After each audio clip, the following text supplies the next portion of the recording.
The moon hung low over the quiet countryside, its pale light stretching over rolling fields and neatly kept homes. Crickets sang in the distance, and a cool breeze whispered through the trees. It was the kind of night meant for peace, until the first explosion shattered the silence. A deep, angry whoosh filled the air, followed by the crackling of hungry flames. A massive fire roared against the darkness, swallowing everything in its path. The unmistakable stench of burning metal and rubber choked the cool night air. Idris Elba stood motionless on his front porch, his broad frame silhouetted by the raging inferno that had once been his tractor. His sharp gaze flickered in the firelight, watching as the machine's steel frame melted, the tires bursting one by one under the unbearable heat. The sound of sirens grew in the distance. Too late. The fire had already done its job, a smirk in the shadows. From across the street, a figure stepped into the flickering glow of the flames. Barry Whitaker, the smug-faced HOA officer. He wore an expensive beige suit as if he had just come from a country club, and his smirk widened as he took in the destruction. He adjusted his gold cufflinks before stuffing his hands into his pockets. "Tough break, Elba," Barry mused, his voice drenched in mock sympathy. "That old tractor of yours? Shame, really. But you know," he exhaled, shaking his head, "these things happen when folks don't cooperate." Idris didn't move, didn't blink, didn't speak. Barry took a slow step forward, the fire dancing in his beady eyes. "Told you before, didn't I? You either join us or—" He waved a hand toward the burning wreck. "Accidents happen." The distant wail of fire trucks drew closer, flashing red and blue lights cutting through the night. The first responders would be here soon. Barry took a step back, tilting his head. "No hard feelings, huh?" He gave Idris a patronizing pat on the shoulder, then turned away. A silent warning. But Idris Elba wasn't looking at the fire anymore. His deep brown eyes were locked onto Barry, following the man's every movement with an unreadable expression. No words, no threats, just a look. A look that promised something far worse than revenge. Barry paused, his smirk faltering for the briefest second. He could feel it, the weight of Idris's stare, the quiet danger lurking beneath his calm exterior. For the first time, Barry felt a flicker of doubt. He cleared his throat, shaking off the uneasy feeling, and turned away again. The fire raged on, the night air thick with heat and smoke. The game had begun, but Barry Whitaker had just made a fatal mistake. He thought Idris Elba was just another homeowner. He had no idea who he was dealing with. The fire was out. The remains of Idris Elba's tractor sat in a twisted, charred heap, still smoldering under the harsh glow of the streetlights. The firefighters had packed up and left, their faces tight with discomfort. No one wanted to ask questions. The HOA had that effect on people. Barry Whitaker, the smug-faced enforcer of the Springwood HOA, had made his threat clear. Join or suffer. But Barry was just a dog sent to bark. The real power sat in the shadows. And Idris Elba wasn't the kind of man to be intimidated by shadows. By daylight, Springwood looked like a picture-perfect suburban dream. Pristine sidewalks, green lawns, white picket fences. But underneath that polished surface, the HOA ran like a criminal enterprise. It wasn't about community upkeep or neighborhood guidelines. It was about control. Barry Whitaker acted as the face of the operation, the friendly, concerned neighbor who enforced rules with a smirk. But he was just a puppet. The real power was a man named Victor Langston, a wealthy, corrupt businessman who used the HOA to snatch up valuable properties for cheap, forcing out homeowners who didn't play by his rules. If they refused, mysterious fires, falsified complaints, lawsuits. And when those didn't work, worse things happened. Springwood had a history. Idris had done his research before moving in, but some things didn't show up on paper. Black homeowners in the area had a way of leaving suddenly.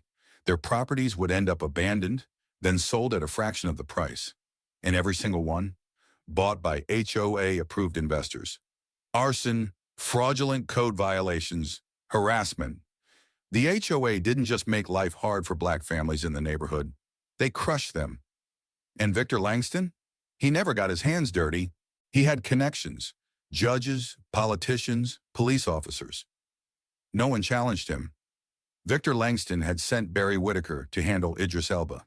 The fire was their first move, a warning. They expected him to react like the others, scared, broken, ready to sell. But Idris wasn't like the others. He wasn't just a homeowner. He wasn't just a black man who'd made it out of the system. He was something else entirely. And now, they'd made it personal. As Idris stood in his driveway staring at the ruins of his tractor, a voice called out from behind. "They've done it before." Idris turned. An elderly man, Henry Douglas, sat on his porch across the street. Wrinkled hands rested on his cane. His sharp, weary eyes locked onto Idris with the look of someone who had seen too much. He nodded toward the wreckage. "You think you're the first one? Ain't the first time they've done this."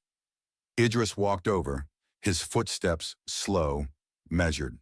"Go on," Henry sighed, shaking his head. "Back in '09, the Jenkins family? Same thing happened. Fire. Electrical issue, they said. Then came the fines, then a lawsuit. They lost their home within a year.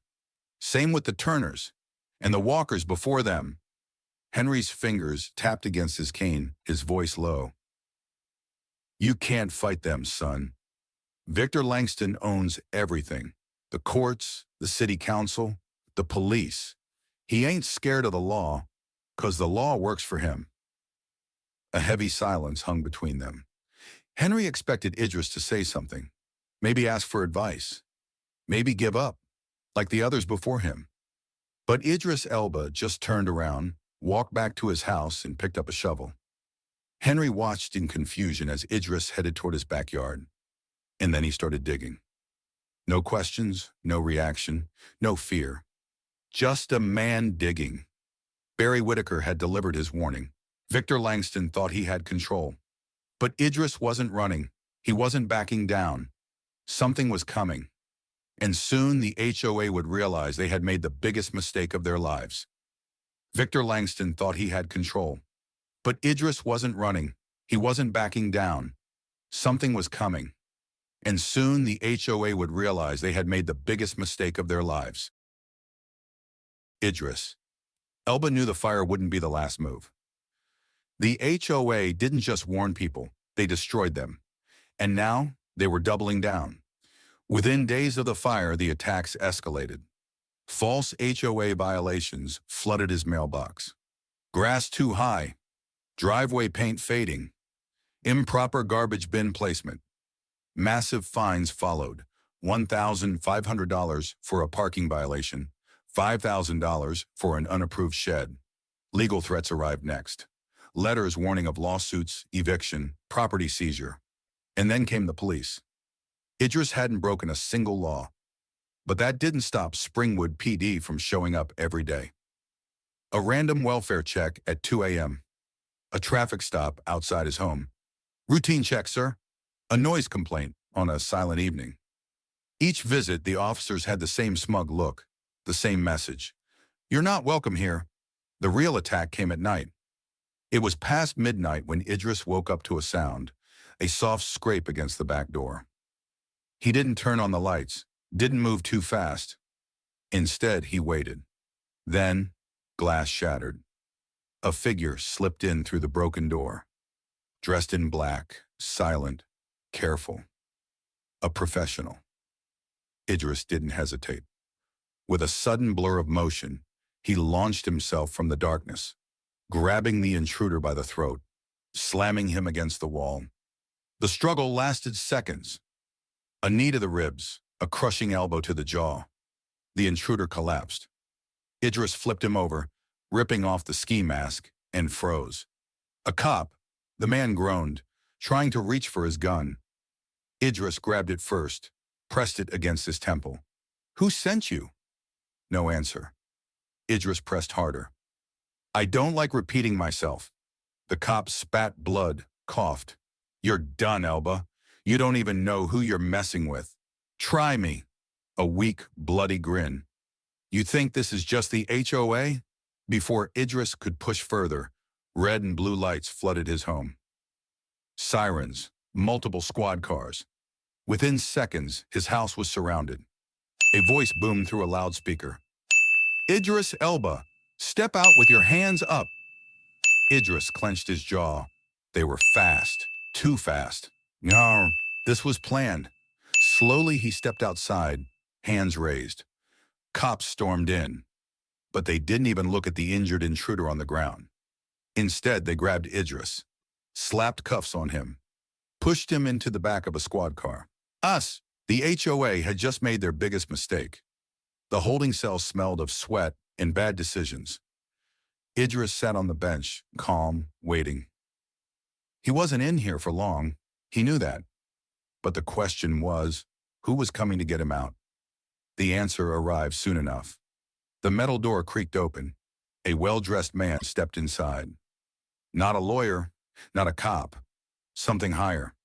The man adjusted his tie, looking Idris over with a small smirk. Mr. Elba, the president wants to meet you. Silence. Then, the cell door unlocked. Outside, the Springwood police chief was sweating bullets. The officers who had arrested Idris, suddenly nervous. The HOA board, panicking. They had no idea who they had just crossed. The police never processed Idris. No mugshots, no fingerprints, no formal charges. Instead, he was escorted out of the station in complete silence. By the time he realized what was happening, he was already on a private jet. The flight was quiet. The man who had come for him, the government official in the expensive suit, hadn't spoken since they left. Idris didn't ask questions, didn't demand answers. He just waited. Because whoever was behind this, they'd reveal themselves soon enough. And they did. A black SUV took him through the heart of Washington, D.C., not to the Capitol, not to a federal agency. A private building, unmarked, high security. He was led through a maze of hallways, past armed guards, into a small, dimly lit meeting room. And that's where he saw him, sitting across the table, the President of the United States. The President didn't waste time. You're probably wondering why you're here. Idris didn't answer. He just waited. The President leaned forward. We know who you are, who you really are. A file slid across the table. Idris glanced down and froze. It wasn't his police record. It was something much deeper. Classified documents, photos from overseas operations, intel reports. The President's voice was low, controlled. You weren't just a cop, Elba. You were part of a covert task force. Idris didn't blink, didn't react, but his jaw clenched. Barely. Exposing corrupt police departments, taking down criminal syndicates. You didn't just fight crime, you dismantled organizations. The President steepled his fingers. You've already figured out the HOA is dirty. What you don't know is that they're part of something much bigger. A second file hit the table. Inside, documents, financial records, offshore accounts. This isn't just a corrupt homeowners association. They're laundering money for elite politicians. Idris exhaled slowly. The name at the center of the documents? Victor Langston, business tycoon, political donor, and the real power behind the HOA. He's been using small-town HOAs as a front, the President continued, forcing out black homeowners, seizing land, flipping property, moving dirty money through fake housing contracts. And the worst part? He's untouchable. State officials, federal judges, even law enforcement, they're all in his pocket. The President's voice turned serious. This isn't something the FBI can handle. This isn't something the DOJ can prosecute. We need someone who doesn't follow the rules. He looked Idris dead in the eye. Someone like you. Silence filled the room. Then slowly, Idris leaned forward. His voice was calm, controlled. Then you came to the right man. Even law enforcement. They're all in his pocket. The President's voice turned serious. This isn't something the FBI can handle. This isn't something the DOJ can prosecute. We need someone who doesn't follow the rules. He looked Idris dead in the eye. Someone like you. Silence filled the room. Then slowly, Idris leaned forward. His voice was calm, controlled. Then you came to the right man. The quiet countryside wasn't the same anymore. Not for Idris. Not after what he knew. The moment he stepped off the plane, he wasn't a homeowner anymore. He wasn't just a man fighting for his land. He was a soldier in enemy territory. And this time he wasn't waiting. He was hunting. 3:17 a.m. The HOA headquarters, a private office disguised as a legal firm, was quiet. Security cameras, armed guards, layers of protection. But they weren't prepared for him. Idris moved like a shadow. One by one, he took them down. The first guard never saw him coming. A silenced pistol, a body dragged into darkness. The second, a quick chokehold. Unconscious in seconds. By the time the third guard turned around, it was already too late. Idris caught him by the throat, slammed him into a desk. "Where's the money?" Idris growled. The man gasped. What money?" Idris tightened his grip. No games. The files, the records. Where are they? Behind fake legal documents, Idris found what he was looking for. Bank statements, fraudulent housing contracts, money laundering records. Victor Langston's entire empire exposed. But before he could leave, a red warning light started flashing. Someone triggered an alarm. Victor Langston sat in his luxurious mansion, swirling a glass of whiskey. The moment his phone buzzed, he already knew what happened. Idris Elba had the files. His grip tightened around the glass. "I underestimated him," Victor muttered. Across from him sat a man in a dark suit, cold, professional, a killer. Victor smirked. "But that won't happen again." He slid a briefcase across the table. "Find him. Kill him." The moment Idris stepped into his house, he felt it. Something was wrong. Too quiet, too still. Then gunfire exploded through the windows. Idris dived behind the kitchen counter as bullets tore through his living room. Ugh, they were inside. 3 men, tactical gear, professional killers. Idris grabbed the first thing he could, a knife. A shadow moved to his left. He spun, slashing deep. A gurgled scream. The second man lunged. Idris grabbed his wrist, twisted, snapped his arm like a twig. The third raised his gun. Idris used the broken body as a shield. Bang! The bullet hit the assassin instead. Idris finished him off with a brutal strike. Silence. He barely survived. But he wasn't done yet. Idris grabbed the files, shoved them into a secure drive. There was only one place they needed to go. He picked up his phone, dialed a secure number. "It's done. Check your inbox." Across the country, inside the White House, a secure server pinged. The president's chief of staff opened the file. His eyes widened. "Sir, we have him." Victor Langston's empire was about to crumble. And Idris Elba? He was just getting started. 5:45 a.m. HOA headquarters. The sun had barely started rising when black SUVs flooded the streets. FBI agents, SWAT teams, federal prosecutors. They moved in fast. Office doors kicked open. Corrupt HOA board members dragged out in cuffs. Servers seized. Bank accounts frozen. Barry Whitaker, the HOA officer who smirked at Idris weeks ago, was now a shaking, handcuffed mess. "This is a mistake," he yelled as an FBI agent slammed him against a car. But it wasn't a mistake. It was over. Private Airfield, 7:15 a.m. Victor Langston stood on the tarmac, sweat dripping down his face. His private jet was ready. Fake passports, offshore accounts, a one-way ticket to Dubai.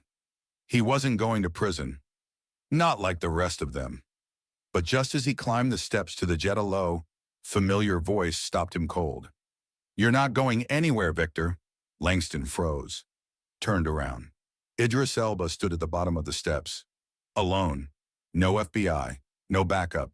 Just him. Victor laughed, nervous. You really think you can stop me? He sneered. Idris didn't speak, didn't move. Just watched him. That cold, unshaken stare. Langston's smirk faded. He sighed, rolled up his sleeves. Fine. Then he lunged. A brutal, desperate fight. Langston was strong, but Idris was stronger. Fists slammed into ribs, elbows cracked against jaws, blood spilled onto the cold concrete. Langston grabbed a rusted metal pipe, swung it hard. Idris ducked, countered with a knee to the gut. Langston stumbled, gasping, bleeding, finished. He collapsed to his knees, glaring up at Idris with rage and fear. You think one man can stop an entire system? Langston panted. Idris wiped the blood from his lip, looked down at him. No. Then he grabbed Langston by the collar and slammed him unconscious onto the concrete. But one man can end you. 8 a.m. FBI headquarters. Victor Langston, battered, broken, cuffed, was dragged through the halls of the FBI building. Cameras flashed. Reporters shouted, Real estate mogul Victor Langston arrested on federal charges. HOA corruption scandal leads to massive crackdown. Idris stood outside watching the chaos. A voice spoke behind him. You did good, Elba. He turned. The president's chief of staff. The country owes you. Idris smirked. Keep it. Just do the right thing. He walked away. No fanfare, no spotlight. Just a man who had won his war. White House live broadcast. The president stood behind the podium. Cameras flashed. The world watched. Injustice thrives in the shadows, he said, voice firm. This administration will not allow corrupt organizations like these HOAs to continue abusing their power. A full-scale investigation has been launched. We will hold every corrupt official accountable. The room erupted in applause. But somewhere in the high-rise offices of real estate moguls, in the boardrooms of powerful men, and in the hidden corners of political corruption, not everyone was clapping. Some were watching, waiting, planning. Idris Elba stood at the edge of his property. The ashes of his burned-down tractor still sat there, a painful reminder of how it all started. He didn't smile, didn't celebrate. He just watched. The battle was over. But the war, far from it. A government offer. The country needs men like him. A black SUV pulled up behind him. A well-dressed government agent stepped out. You did a hell of a thing, Elba, the man said. Idris said nothing. The agent walked closer. The country needs men like you. Silence. Idris didn't even turn to look at him. Didn't answer. Just took a deep breath and walked back into his house. The agent watched him go, smirked, then pulled out his phone. Yeah, he's not interested, he muttered. But keep an eye on him. Unknown location. A dimly lit office. A man in a suit sat at a desk, looking at a document with Idris Elba's picture. He picked up the phone. We have a problem, he said. Pause. Yes, the HOA's gone. Langston's in custody. But Elba? He isn't going to stop. A slow, ominous sigh on the other end of the call. Then, a chilling response. Then let's make sure he never gets the chance. The call ended. The screen faded to black. To be continued.